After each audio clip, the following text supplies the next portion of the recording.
Montague Chelmsford reforms through Act of 1999. The Home Rule movement and the rise of revolutionary terrorism mainly led to the British authority to pacify the rising in India. Now, because of the atrocities of Britishers and the policy which was not liked by the Indians, there was widespread resentment. People were coming against Britishers. There were different types of revolutionary movements.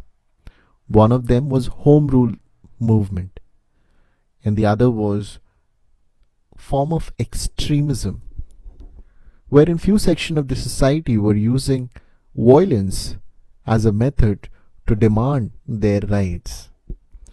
Now, Chelmsford, who was the Viceroy of India, and Montague, the Secretary of India, they submitted a proposal in 1918 to the British Parliament, because of which the Act of 1919 was passed.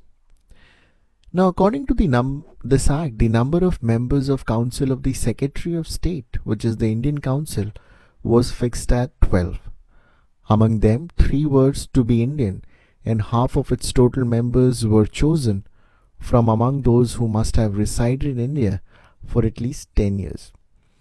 So now this act somewhat tried to bring representation of Indian people in the form of government.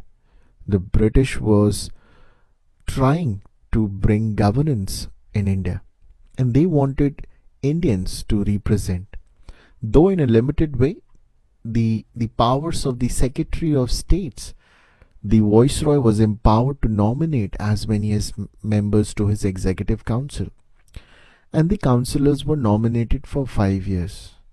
So this was one of the ways in which the government started to pacify Indians, started to make sure that the Indians do not get out of control.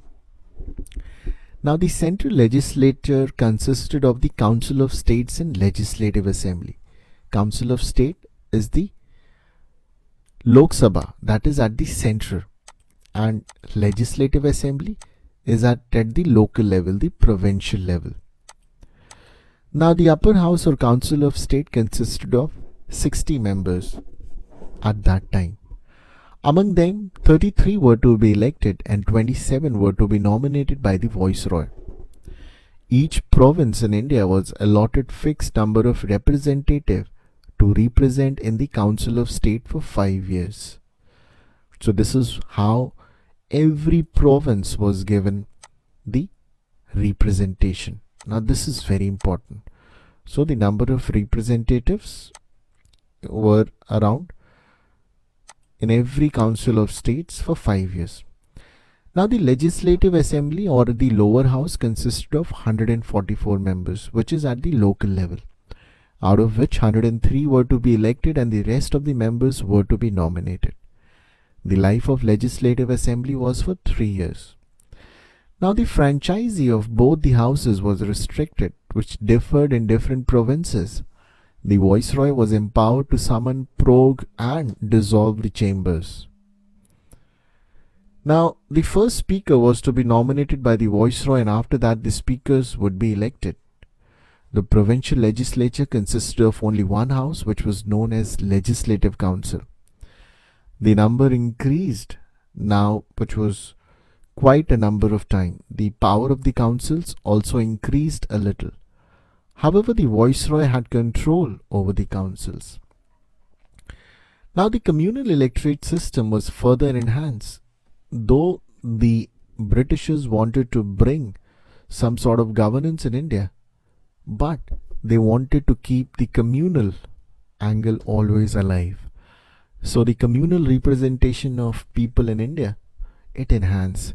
They created separate provisions, separate electorate for Sikhs, Anglo-Indians, Christians and Europeans. Now Britishers wanted to divide India on the basis of religion and community. Now the Act of 1990 introduced diarchy in the provinces. Accordingly, the rights of central and provincial governments were divided in clear-cut terms. Diarchy means 2 forms of government, one at the local level, that is at the provincial level, and the other at the central level. Now, the central list included rights over defense, foreign affairs, telegraphs, railways, postal, and foreign trade.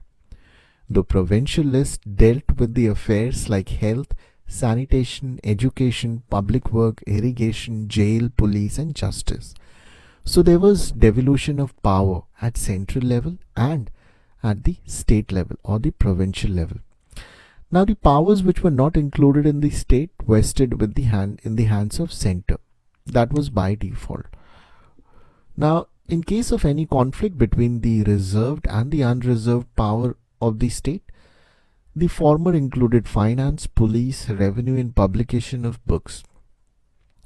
The governor had the final say. This is important. So even though the power was given to the uh, local provincial level, but the governor at the center had the final say. The diarchy was introduced in 1921 in Bengal, Madras, Bombay, UP, MP, Punjab, Bihar, Orissa, and Assam. In 1932, it was extended to Northwest Frontier Province. No doubt the Act of 1919 reformed some of the maladies of the Morley-Minto reforms of 1909 and introduced diarchy. Still, it was not free from shortcomings. There were limitations such as limited franchisee, no clear-cut division of power between center and state, viceroy authority over every matter were some of the defects of the Act of 1919, which brought a lot of dissatisfaction among the Indians. Indians were not happy with this act as well.